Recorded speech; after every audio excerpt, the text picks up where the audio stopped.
En 40 ans, les houillères auront réussi un des plus vertigineux dégraissages, passant de 220 000 salariés en 1947 à 14 000 aujourd'hui. Une fin en douceur programmée depuis plusieurs années, avec en 1991 la fermeture du dernier puits du Nord-Pas-de-Calais. Principale cause de cette fermeture, la concurrence des autres sources d'énergie, mais surtout les conditions d'exploitation trop chères.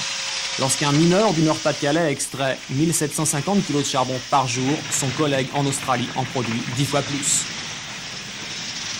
C'est une fatalité, compte tenu de la situation du gisement, nous arriverons à la fermeture totale des sièges d'extraction. Or, vous le savez, ce sont les sièges d'extraction qui emploient le maximum de personnel.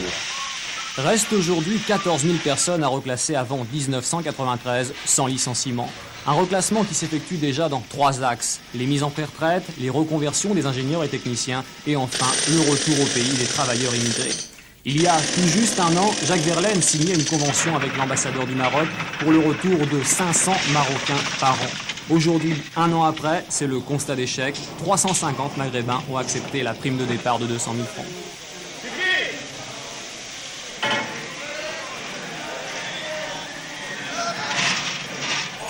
Ça fait combien d'années que vous travaillez aux houillères? 2 ans. 2 ans? Oui. À partir de 1974.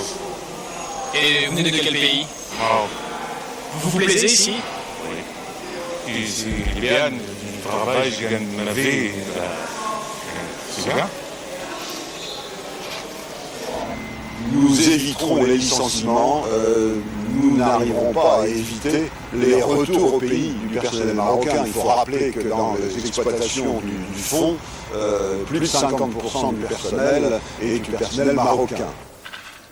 Départ difficile à organiser, d'autant plus difficile que ces Marocains avec leurs familles sont intégrés à la vie française.